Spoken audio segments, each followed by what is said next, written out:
Kadugodi police ಠಾಣೆ ವ್ಯಾಪ್ತಿಯಲ್ಲಿ ನಡೆದಿದ್ದ ಬಾಲಕಿ ವೆನ್ನೆಲ್ಲಾ ಕೊಲೆ ಕೇಸ್ನ ತನಿಖೆ ಚುರುಕಾಗಿದೆ. ತಾಯಿ ಸೇರಿದಂತೆ ಆಕೆಯ ಎರಡನೇ ಪತಿಯನ್ನ ಕೊಲೆ ಕೇಸ್ನಲ್ಲಿ ಬಂಧಿಸಲಾಗಿತ್ತು.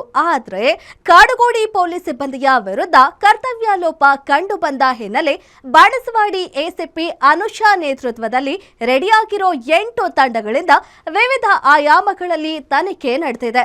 ಆ ಕುರಿತ ಸ್ಟೋರಿ ಇಲ್ಲಿದೆ ನೋಡಿ. ಬಾಣಸವಾಡಿ ಎಸಿಪಿ ನೇತೃತ್ವದಲ್ಲಿ ವೆನ್ನೆಲ್ಲಾ ಕೊಲೆ ಕೇಸ್ ತನಿಖೆ. 8 ತಂಡಗಳಿಂದ ನಾನಾ ಆಯಾಮಗಳಲ್ಲಿ ಸಾಕ್ಷಿ ಕಲೆ ಹಾಕ್ತಿರೋ ಪೊಲೀಸರು.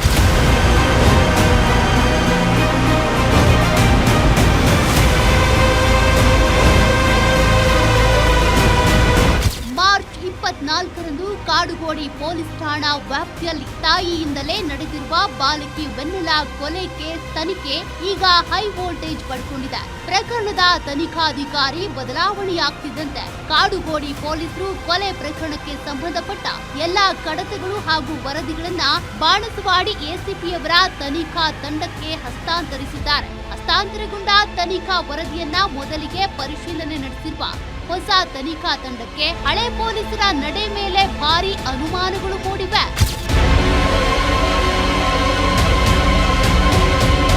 ವೆನ್ನೆಲ್ಲಾ ಸಾವು ಕೊಲೆ ಎಂದು ಯಾವಾಗ ಬೆಳಕಿಗೆ ಬಂತು? ಕೇಸ್ ದಾಖಲಿಸಲು ಅಂದಿನ ಕಾಡುಗೋಡಿ ಪೊಲೀಸ್ ಇನ್ಸ್ಪೆಕ್ಟರ್ ವಿಳಂಬ ಮಾಡಿದ್ಯಾಕೆ?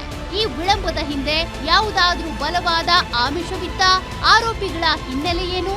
ಎಲ್ಲಕ್ಕಿಂತ ಮುಖ್ಯವಾಗಿ ಅಂದಿನ ಕಾಡುಗೋಡಿ ಪೊಲೀಸರಿಗೂ ಮತ್ತು ಮುಖ್ಯ ಆರೋಪಿ ಮೋಹನ್ಗೂ ಏನಾದ್ರೂ ಲಿಂಕ್ ಇತ್ತ?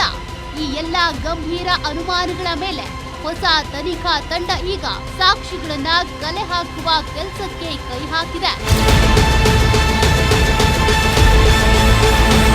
ಇನ್ನು ತನಿಖೆ ವೇಳೆ ವೆನ್ನೆಲ್ಲಾ ಸಾವಿಗೆ ಸಂಬಂಧಿಸಿದಂತೆ ಮೊದಲಿಗೆ ಯುಡಿಆರ್ ಕೇಸ್ ದಾಖಲಿಸಿಕೊಂಡಿದ್ದ ಪೊಲೀಸರು ಪೋಸ್ಟ್ ಮಾರ್ಟಂ ರಿಪೋರ್ಟ್ ಬಂದ ನಂತರ ಅವರ ತಂದೆ ಪ್ರವೀಣ್ನ ಸಂಪರ್ಕ ಮಾಡದೆ ನಿರ್ಲಕ್ಷ್ಯ ವಹಿಸಿದ್ರ ಬಗ್ಗೆ ಹಾಗೂ ಕಾಟಾಚಾರಕ್ಕೆ ಕೇಸ್ ದಾಖಲಿಸಿ ಕೈಬಿಟ್ಟಿದ್ದ ಬಗ್ಗೆಯೂ ತನಿಖೆ ವೇಳೆ ಲೋಪ ಕಂಡು ಬಂದಿದೆ ಎನ್ನಲಾಗ್ತಿದೆ.